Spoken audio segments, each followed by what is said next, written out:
Jai Hind and very good morning to each and every one of you. Once again, welcome of all the students of Standard 12th Commerce in the fresh and new chapter of chapter number 8, Financial Management. बच्चों अभी तक हम लोगों ने chapter number 7 तक हमारा जो course है वो ख़त्म हो गया है। उम्मीद करता हूँ कि सभी लोगों ने वो लेक्चर्स देख लिए हैं। ठीक है, आज से एक नई सुबह के साथ एक नया चैप्टर हम शुरू कर रहे हैं। चैप्टर नंबर 8 है फाइनेंशियल मैनेजमेंट। तो बच्चों फाइनेंशियल मैनेजमेंट जो चैप्टर है वो आपके एग्ज़ाम पॉइंट ऑफ व्यू से काफ़ी इंपॉर्टेंट है। क्यों? क्योंकि अभी तक 7 चैप्टर तक यानी हमने कंट्रोलिंग जो है वो ख़त्म की। ठीक है, जिसमें हमने स्टार्ट किया planning, organising, staffing, directing, controlling, सारी मैनेजमेंट प्रोसेस को अच्छे से देख लिया। अब हम बिज़नेस को चलाना तो सीख गए हैं। अब आने वाले जो चैप्टर्स हैं उसमें आपको बिज़नेस को संभालना सीखना है। ठीक है, how to manage the business. And management के लिए सबसे इम्पॉर्टेंट जो टास्क होता है या फिर सबसे ज़्यादा एक इम्पॉर्टेंट इंग्रेडिएंट किसी बिज़नेस में जो देखा जाता है, हर बिज़नेस में, चाहे वो सोल प्रोप्राइटरशिप हो, HUF हो, जॉइंट स्टॉक हो, कोऑपरेटिव हो या पार्टनरशिप हो, कुछ भी, दैट इज़ मनी।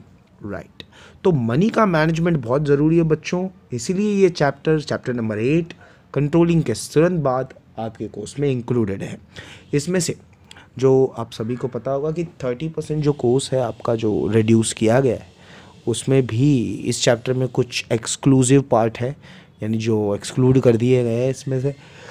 तो I want you to mark it so you can remember it for the future purpose also. That is 8.2 financial decisions, ठीक है, and 8.5 fixed capitals. So this 2 points were excluded from your core. तो ये 2 चीज़ें हैं जो exclude की गई हैं, यानी आपके एग्ज़ाम्स में ये नहीं आएगी। फाइनल एग्ज़ाम्स में जो बोर्ड की एग्ज़ाम्स होने वाली है उसमें ये 2 टॉपिक्स पर क्वेश्चंस नहीं होंगे, तो बहुत अच्छी बात है आपके लिए। तो आपके टॉपिक्स बच कौन से जाते हैं, अब उन पे निगाह डाल लेते हैं। That is 8.1 we are going to see in this lecture. That is introduction part, concept and definition of functional management. Then second जो रहेगा वो होगा 8.3 कैपिटल स्ट्रक्चर। आखिर कैपिटल स्ट्रक्चर क्या होता है, कोई भी बिजनेस में कैपिटल कैसे एक्वायर की जाती है। उसके बाद last but not the least that is 8.4। जी हाँ, 8.4 में हम ये देखेंगे कि कैसे आप अपनी वर्किंग कैपिटल को स्टैब्लिश करते हैं। राइट, सो बच्चों आगे बढ़ते हैं और देखते हैं सबसे पहले कि इस चैप्टर में हम कौन सी चीज़ें हैं जो बेहतर देखने वाले। सबसे पहले चैप्टर नंबर 8 फाइनेंशियल मैनेजमेंट में बच्चों the main important thing which you need to understand that is कि what is finance. Finance means money and management means money management. Means अगर मैं शॉर्ट और शब्दों में कहूँ तो मैनेजमेंट का मतलब ये हो गया कि भाई कहीं ना कहीं या तो वो पैसे से रिलेट करता है या फिर पैसे की ही जो है वो बात हो रही है। ठीक है, that is and finance is the blood of business. ठीक है, यानी अगर फाइनेंस नहीं तो बिजनेस भी नहीं। तो जैसे human can't exist with blood, ठीक है, ब्लड सर्कुलेशन जरूरी है, उसी तरह business can't exist with cash. तो बिजनेस के लिए कैश एज अ ब्लड है। ठीक है, हमारी बॉडी में जैसे मनी ब्लड सर्कुलेट होना चाहिए, वैसे ही बिजनेस के अंदर भी मनी सर्कुलेट होना चाहिए, नहीं तो बिजनेस ज़्यादा टाइम तक जिंदा जीवित नहीं रह सकता। जी हाँ, business can not be start without an educate finance, यानी पैसा बिना आप बिज़नेस को शुरू नहीं कर सकते। इसके अलावा आप बिज़नेस के हर स्टेज पर आपको पैसे की ज़रूरत पड़ती है। ठीक है, चाहे वो एक फिक्स्ड के असेट्स फिक्स्ड एक्सपेंस हो या फिर वेरिएबल एक्सपेंसेस। इसके साथ साथ बहुत सारी इकोनॉमिक एक्टिविटीज़ करने के लिए भी आपको मनी की इन्वॉल्वमेंट या फिर मनी की इन्वॉल्वमेंट की ज़रूरत होती है। इसके बाद हम ये देख सकते हैं कि फाइनेंशियल मैनेजमेंट आखिर कब से चलन में आई। देखो बच्चों, प्लानिंग से लेके कंट्रोलिंग तक हमने सारी हमने स्टेप्स को देखा। उन सारे स्टेप्स में एक चीज़ हमें काफ़ी कॉमन मिलेगी, हर चीज़ में जो पैसे का इन्वॉल्वमेंट है वो तो रहने ही वाला है। ठीक है, यानी हर प्रोसेस को करने के लिए पैसा यानी मनी इंक्लूड तो होगा। And just because of that financial management जो है वो प्लानिंग से लेके कंट्रोलिंग तक आपको समझनी है। क्योंकि अगर आप अपने फाइनेंस का यानी कैश का ऑप्टिमम यूटिलाइजेशन करोगे तभी आप अपने फ्यूचरिस्टिक प्रॉफिट के बारे में सोच सकते हो, भविष्य में आने वाले प्रॉफिट के बारे में सोच सकते हो। ठीक है बच्चों, तो सबसे पहले कॉन्सेप्ट देख लेते हैं फाइनेंशियल मैनेजमेंट का 8.1 जो मैंने आपको बताया था, ठीक है, नज़र डालना प्लीज़ इस बॉक्स के अंदर कि financial management means the management of finance functions of routine activities, मतलब जो भी डेली की एक्टिविटीज़ होती है उसमें पैसे क्योंकि पैसे से होने वाली है वो चीज़, तो उनके लिए पैसा अवेलेबल करवाना। ठीक है, सपोज़ अगर कोई मैनेजर है या फिर कोई सेल्समैन है, वो सेल करने के लिए दूर जाता है, तो उसका जो ट्रांसपोर्टेशन कार चार्जेस है, TADA है, वो उसको पे करना। ठीक है, तो ये सारी चीज़ें काय में इंक्लूड हो जाती है, जी हाँ, फाइनेंशियल मैनेजमेंट में। तो यानी बिज़नेस के लिए हमें फाइनेंस को इकट्ठा करना है, ठीक है, मैनेज करना है, जनरेट करना है। फाइनेंस को जनरेट करना ही फाइनेंशियल मैनेजमेंट है। Financial management include all factors and all aspects of financial activities of business. Financial management takes a decision related to finance and execute them only. मतलब क्या है कि भाई इसका जो मेन टास्क है, जो मेन इसका हम कह सकते हैं कि जो टारगेट है, वो सिर्फ और सिर्फ फाइनेंस को देखना और फाइनेंस को ऑप्टिममली यूज़ करना। मतलब क्या हो गया कि कहीं पर भी पैसे का वेस्टेज या फिर व्यर्थ में पैसा जो है वो खर्च कहीं पर होना नहीं चाहिए। ये इसका खास ध्यान में बात है वो जो रहती है। ठीक है, फाइनेंशियल मैनेजमेंट के जो भी लोग हैं उसके अंदर। ठीक है, तो आइए डेफिनेशंस देख लेते हैं हम लोग कि कौन कौन से टाइम पर डेफिनेशंस दी गई। पहली डेफिनेशन FW पेश की। इस डेफिनेशन के अनुसार मॉडर्न इकोनॉमी जो है उसमें फ़ंड का यूटिलाइजेशन करना एक बहुत बड़ा टास्क होगा।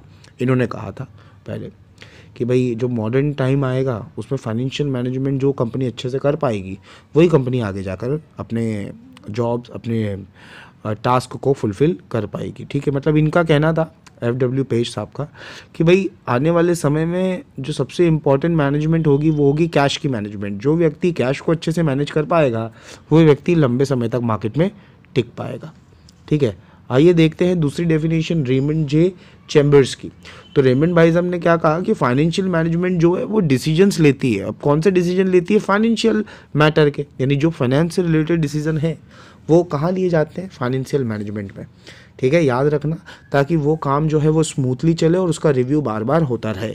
ठीक है, स्मूथली चले इसका मतलब क्या है कि कोई रुकावट ना आए, और रिव्यू होता रहे इसका मतलब क्या है कि बार बार उसे हम चेक करते रहे कि वो काम सही से हो रहा है कि नहीं। और तीसरी और आखिरी जो यहाँ पर डेफिनेशन है वो है प्रोफेसर M किम्बल की, that is financial management mean the acquisition of fund. मतलब कहीं से फंड आप लेकर अपनी कंपनी में आए, वो भी फाइनेंशियल मैनेजमेंट ही होती है। सिंपल है ना, कि अगर आप किसी कंपनी को ख़रीद लिए या फिर कोई कंपनी से पैसा आपने क्रेडिट पे लिया या प्रॉफिट आपका आया, तो आप तो अपनी कंपनी में उसे लगाओगे ना, तो ये भी एक फाइनेंशियल मैनेजमेंट है। इसमें optimum utilisation is appropriate and allocation, मतलब बहुत ज़रूरी है कि आप अब उस पैसे को कैसे यूटिलाइज़ करते हो, कैसे आप उसका ज़्यादा से ज़्यादा यूज़ करते हो, और कैसे आप उसको अलोकेट करते हो। अलोकेट मतलब क्या हुआ कि आप कहाँ कहाँ लगाओगे उस पैसे को, क्योंकि आप चाहते हो कि वो पैसा आने वाले समय में आपको और पैसा दे, इट कैन बी मल्टीप्लाइड। तो आप उसे ऐसी जगह लगाएं जहाँ भविष्य में आपको और भी ज़्यादा फ़ायदा होने वाला है। So all of the above definitions, तो 3 डेफिनेशंस, सभी डेफिनेशन राइट है, करेक्ट है, सभी पॉइंट को कवर कर रही है। आप इनमें से कोई भी 2 डेफिनेशंस अच्छे से याद रख सकते हैं। अब हम आगे बढ़ते हैं, that is 8.1.1 characteristics of financial management. पहला पॉइंट जो बच्चों यहाँ पर देखने को मिल रहा है that is branch of management. ठीक है, यानी कहीं ना कहीं फाइनेंशियल मैनेजमेंट एक डिपार्टमेंट है, एक ब्रांच है, एक हिस्सा है मैनेजमेंट का, जो प्लानिंग से लेके ऑर्गेनाइजिंग, स्टाफिंग, कंट्रोलिंग, डायरेक्टिंग हर फील्ड में आपको देखने को मिलेगी। ठीक है, इसके बाद सेकेंड पॉइंट आता है wide scope. Wide scope means it's not having a very narrow concept, it is a very wide concept. ठीक है, बहुत बड़ा कॉन्सेप्ट है, क्योंकि फाइनेंस की बात हो रही है बच्चों। फाइनेंस बिजनेस जो है वो फाइनेंस से ही शुरू होता है और फाइनेंस की वजह से ही ख़त्म भी हो जाता है। तो ये एक बहुत इंपॉर्टेंट, राइट, स्टार्टिंग में हमने इसको ब्लड से कंपेयर कर दिया, तो फिर तो कुछ बात ही नहीं हो सकती आगे। तो हर चीज़ को यूटिलाइज़ करने के लिए, प्रॉपरली एलोकेट करने के लिए, प्लान करने के लिए, कंट्रोल करने के लिए आपको फाइनेंशियल मैनेजमेंट की ज़रूरत ज़रूर पड़ेगी। Just that's why financial operation सही हो, ताकि बिज़नेस को भविष्य में कोई लॉस या फिर किसी भी प्रकार का नुकसान न झेलना पड़े। तीसरा पॉइंट बताता है कि it is a base of managerial decision, मतलब जो भी बड़े बड़े मैनेजर्स हैं, MD, CEO, ठीक है, वो सब कहीं ना कहीं फाइनेंशियल मैनेजमेंट के अकॉर्डिंग ही डिसीजंस लेते हैं। क्योंकि जो बिज़नेस है, चाहे वो प्रोडक्शन की बात हो, सेल्स की बात हो, रिसर्च की बात हो, डेवलपमेंट की बात हो, पहले ये देखा जाएगा कि उसमें कितना फाइनेंस लगेगा, तभी वो काम किया जाएगा आगे। ठीक है, अगर देखा जाता है कि उसमें ज़्यादा कीमत लग रही है या फिर कोई ज़्यादा नुकसान हो रहा है या फिर जितनी हमें ज़रूरत अभी नहीं है, तो ये सारी चीज़ों को ध्यान में रखते हुए ही डिसीजंस लिए जाते हैं। मतलब क्या हो गया कि it all the decisions like production, sale, research, development are based on financial management only, यानी वो डिसाइड करेगी तो ही फ्यूचर में हम ये सब काम कर पाएंगे। चौथा बोल रहा है भाई रिलेशन विथ फाइनेंशियल डिसीजन, बिल्कुल सही। यानी फाइनेंशियल मैनेजमेंट का काम सेल्स का नहीं है, प्रोडक्शन का नहीं है, एचआर का नहीं है तो सिर्फ जी हाँ पैसों से रिलेटेड काम है, क्योंकि वो ये देखना है कि कहाँ कितने फंड की ज़रूरत होगी और वो फंड कहाँ से आएगा। तो ये पूरा जो मैनेजमेंट है ये फाइनेंशियल मैनेजमेंट के अंदर आता है, ठीक है, इस डिपार्टमेंट के अंदर आता है। और यही डिपार्टमेंट कैपिटल को कैसे जनरेट किया जाए, कैसे पैसे की कमी कंपनी में ना हो, इस बारे में विचार करता है। पॉइंट 5 बोल रहा है कि goal of maximisation of economic welfare of owner, मतलब जो भी ओनर है, जो भी मालिक है, उसका ज़्यादा से ज़्यादा फ़ायदा हो और वो ज़्यादा से ज़्यादा प्रॉफिट कमाए, यही एम होता है। क्योंकि बिजनेस के अंदर ओनर ही है जो कैपिटल लगा रहा है, इन्वेस्टमेंट कर रहा है, तो इन्वेस्टमेंट जो करेगा व्यक्ति, उसी व्यक्ति को फ़ायदा मिलेगा।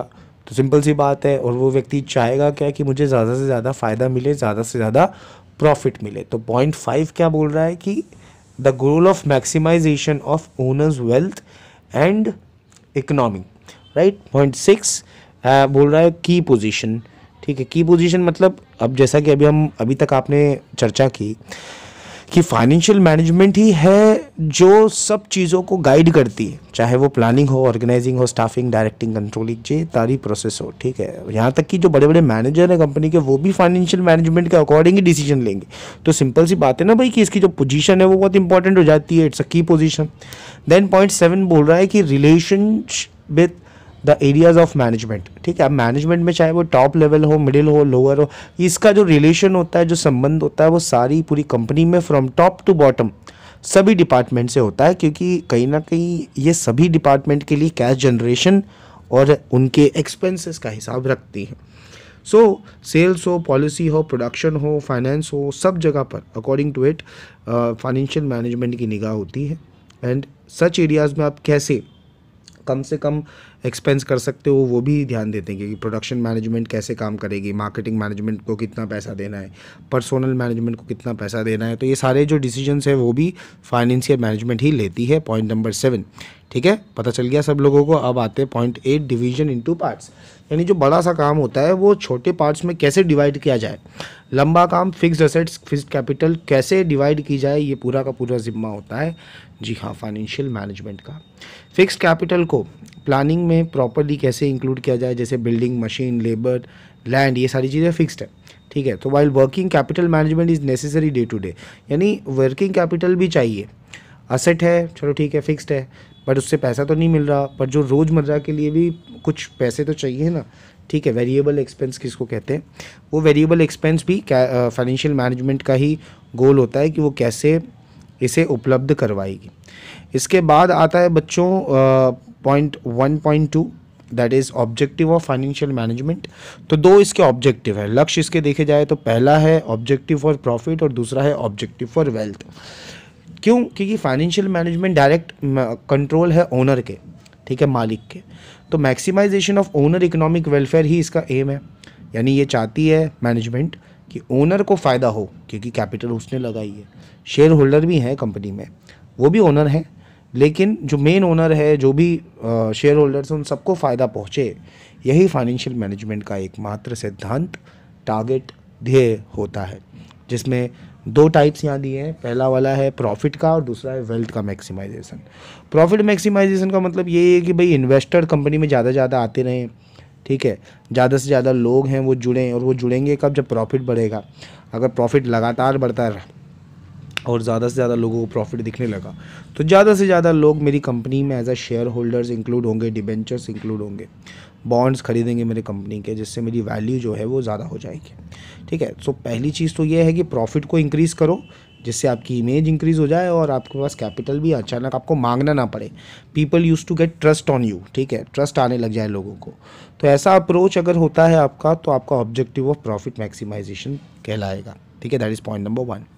Second is objective of wealth maximisation. बच्चों वेल्थ मतलब क्या हो गया कि भाई other than money which is not present value, यानी आज इसकी कीमत नहीं लेकिन आने वाले शब्दों में ज़रूर होगी।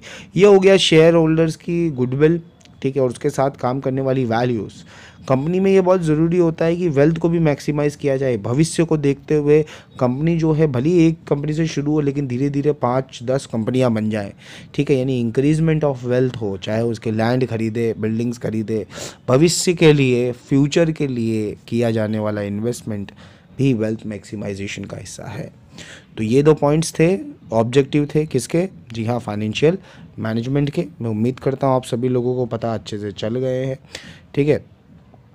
तो बच्चों आज का जो लेक्चर है वो अब हम यहीं ख़त्म करेंगे।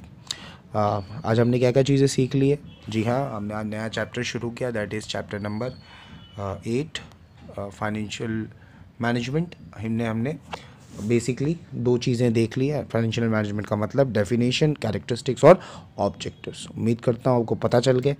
नेक्स्ट लेक्चर में 8.3 को हम 8.1 को ही कंटिन्यू करेंगे आगे और देखेंगे क्या है खास फाइनेंशियल मैनेजमेंट में। आज की एक्टिविटी इस चैप्टर को अच्छे से पढ़िए, एक बार वीडियो नहीं पता चला तो वापस से देखो। अगले लेक्चर में मिलते हैं नए टॉपिक के साथ, नए दिन के साथ। अपना ध्यान रखिए, अपनी फैमिली का ध्यान रखिए। Take care, get well soon. Thank you so much. जय हिंद।